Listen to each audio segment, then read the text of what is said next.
Hello, ഞാൻ ഇന്ന് വന്നേക്കുന്നത് ഞാൻ പുതിയതായിട്ട് ഒരു എയർ ഫ്രയർ വാങ്ങിച്ചു കേട്ടോ. അപ്പൊ അതിനെക്കുറിച്ചുള്ള ചെറിയൊരു വീഡിയോ ചെയ്യാൻ വേണ്ടിയിട്ടാണ്. അപ്പൊ ഞാൻ എനിക്കറിയാവുന്ന കുറച്ച് കാര്യങ്ങൾ പറയാവേ എയർ ഫ്രയറിനെ കുറിച്ചുള്ളത്.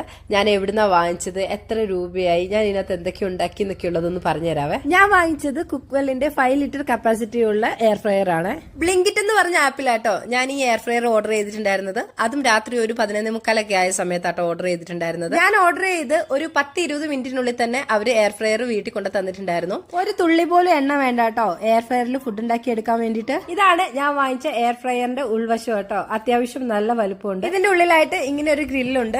ബേക്ക് ചെയ്യാനും ഗ്രില്ല് ചെയ്യാനൊക്കെ നമുക്ക് ഇത് ഉപയോഗിക്കാം കേട്ടോ. ഇതിന്റെ കൂടെ യൂസർ മാനുവൽ കിട്ടിയിട്ടുണ്ടായിരുന്നു. അതിനകത്ത് വ്യക്തമായിട്ട് എഴുതിയിട്ടുണ്ടായിരുന്നു കേട്ടോ. വെജിറ്റബിളും ഫിഷും ചിക്കനൊക്കെ എത്ര ടെമ്പറേച്ചറിൽ എത്ര സമയം കുക്ക് ചെയ്യണം എന്നൊക്കെ ഉള്ളത്. 2 സിലിക്കോൺ ബാസ്ക്കറ്റ് മേടിച്ചിട്ടുണ്ടായിരുന്നു ഞാൻ എയർ ഫ്രയറിന്റെ ഉള്ളിൽ ഫുഡ് ഉണ്ടാക്കുമ്പോൾ വെക്കാൻ വേണ്ടിയിട്ട്. ഇത് ഞാൻ ആമസോണിൽ നിന്നാട്ടോ വാങ്ങിച്ചിട്ടുണ്ടായിരുന്നത്. ഇതിന് 245 രൂപയാണ് ആയിട്ടുണ്ടായിരുന്നത്. ഇത് പല വലുപ്പത്തിലൊക്കെ ഉണ്ട് കേട്ടോ. ഞാനിപ്പോ വാങ്ങിച്ചിട്ടുള്ളത് 8 ഇഞ്ചാണ്. ഞാൻ ബ്ലിങ്കിറ്റ് എന്ന് പറഞ്ഞ ആപ്പിലാണ് എയർ ഫ്രയർ വാങ്ങിച്ചതെന്ന് പറഞ്ഞില്ലേ. എനിക്കാണെങ്കിൽ 10-20 മിനിറ്റിനുള്ളിൽ കിട്ടിയിട്ടുണ്ടായിരുന്നു. അതിന് കാരണം ബാംഗ്ലൂർ ആയതുകൊണ്ടാട്ടോ.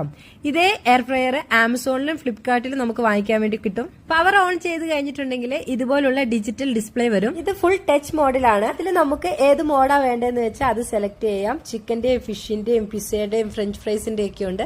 അപ്പൊ നമ്മൾ എന്ത് ഫുഡാണോ ഉണ്ടാക്കാൻ പോകുന്നത് അതിനനുസരിച്ച് നമുക്ക് വേണ്ടുന്നത് സെലക്ട് ചെയ്യാം. ടൈമും ടെമ്പറേച്ചറും നമുക്ക് നമ്മുടെ ഇഷ്ടത്തിനനുസരിച്ച് കൂട്ടാനും കുറയ്ക്കാനും പറ്റും കേട്ടോ. ഇപ്പൊ 5 മിനിറ്റ് വെക്കേണ്ട ഫുഡ് ഉണ്ടാവും, 15 മിനിറ്റ് വെക്കേണ്ട ഫുഡും ഉണ്ടാവും. അപ്പൊ നമുക്ക് അതിനനുസരിച്ച് കൂട്ടുകയും കുറയ്ക്കുകയും ചെയ്യാം. അതുപോലെ ടെമ്പറേച്ചർ നമുക്ക് അഡ്ജസ്റ്റ് ചെയ്യാൻ വേണ്ടി പറ്റും. ഞാനാണെങ്കിൽ ഇതിനകത്ത് തന്തൂരി ചിക്കനും ഫ്രഞ്ച് ഫ്രൈസ് ഒക്കെ ഉണ്ടാക്കി നോക്കിയിട്ടുണ്ടായിരുന്നു കേട്ടോ. എല്ലാം നല്ല അടിപൊളിയായിരുന്നു. ഞാൻ ഈ എയർ ഫ്രയർ ഓഫറിൽ 3400 രൂപയ്ക്കാട്ടോ വാങ്ങിച്ചിട്ടുണ്ടായിരുന്നത്. ഞാൻ എയർ ഫ്രയറിനെ കുറിച്ചുള്ള കൂടുതൽ കാര്യങ്ങൾ പഠിച്ചു വരുന്നുള്ളൂ കേട്ടോ.